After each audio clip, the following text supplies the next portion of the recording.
Don't flirt with him. I'm not going to... Understanding counterpoint. Fucking hell, okay. Fucking hell, eh? Okay guys, let's figure this out. ChatGPT, what the heck is counterpoint? Musical counterpoint is a compositional technique in which two or more melodic lines or voices are combined in a way that creates a harmonious and cohesive whole. The term counterpoint literally means note against note, and it refers to the way in which multiple melodic lines are interwoven and interact with each other. In counterpoint, each melodic line is treated as an independent voice with its own distinct melody, rhythm, and harmonic structure. The composer must carefully balance these voices so that they complement each other and create a pleasing overall effect. Counterpoint can be found in many different types of music, including classical, jazz, and folk music, and it is often used to create complex and intricate textures that are both beautiful and intellectually stimulating. Okay, so there it is. Thanks for watching, and I'm going to go sit out by the pool. I'll see you guys later.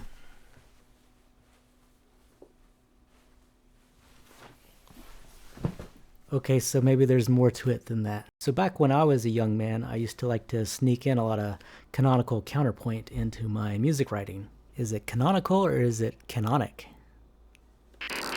And the reason I used to do this was because I used to listen to a lot of Ralph Vaughan Williams back in the day, whose music is just suffused with canonical counterpoint. And the reason Vaughan Williams' music is suffused with canonical counterpoint is because he used to listen to a lot of Thomas Tallis back in the day. So let's check out some Thomas Tallis and we can see what canonical counterpoint is all about. So the first thing to know about canonical counterpoint is that it's an imitative type counterpoint. So you'll have a melody present itself in a section of music, and then you'll have a imitative melody also present itself inside that section of music, but the second one is staggered from the first one such that it creates counterpoint and that it also creates texture for the music. And not only can you have two imitative melodies going at the same time, but you can actually have 3, 4, whatever is appropriate for the context of your music at that point. So in our Thomas Tallis piece, If Ye Love Me, we see the soprano starts off with the melody that is then imitated by the alto, and right before the alto, the baritone shows up with a very similar melody, a little bit of variation on it, and lastly our bass player shows up with the baritone's version of that melody. On our second page we see the soprano has an updated version of its original melody, and then we have the alto and the baritone imitating that, and then lastly we have the bass also imitating that in an obedient fashion. And what you'll notice is the further along the page we get, or the further along in time we get, the imitative quality of these secondary, tertiary, etc. melodies becomes less so, because for the sake of the music as a whole, their supportive roles become more important than their ability to just imitate that primary melody. And because when the primary melody resolves itself, they too have to resolve at that point in a non-staggered fashion. So really the disciplined imitation of these secondary voices occurs right when they present themselves, and then as time progresses they kind of have to do their own thing for the sake of the piece. And this goes hand in hand with the way listeners listen to music. They're able to place the first few notes of the melody in their short-term memory, and because their short-term memory fills up pretty quick, they're not going to be able to distinguish that the secondary voice's imitative quality becomes more diminished over time, and as a result they'll have a satisfactory experience with the music. Okay guys, so I'm not going to play this Thomas Tallis piece for you because I don't want to get a copyright strike, but now that we've seen how canonic counterpoint works in this simple example, let's move on to one of my pieces.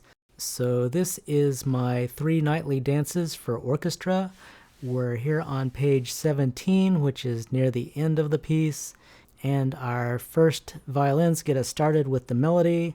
A few measures later, the viola picks up that melody, and then a few measures later the cello picks up that melody all in canonic fashion. On top of that, we have some other melodies happening that are reflective of the secondary material at the beginning of the piece during that first dance, and then the brass section here reacts to that, and then we have another repetition of that melody with the horns. Then our violins pick up a new melody, and I'll move to the second page so you can see the rest of it. And then our cello and bass player pick up on that melody in a canonic fashion, and then the middle woodwinds and horns pick up on that melody again in a canonic fashion. And then lastly, we have the flute, piccolo, and oboe pick up the melody, and again the melody shows up with the first and second violins.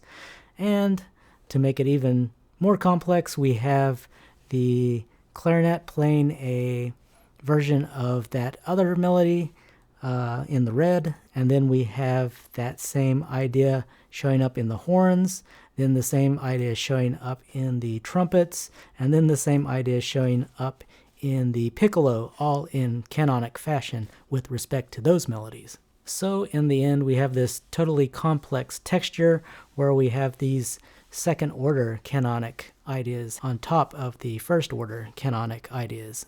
And the overall effect of all this complexity is that it creates an exciting climax where the listener gets overwhelmed with all these ideas piling up on top of each other. So kind of the same effect as if you were skydiving and you also fell in love and won the lottery all at the same time. Okay, so let's listen to this section of music, and I'll try to time it on the screen with the color-coded melodies that I just showed you.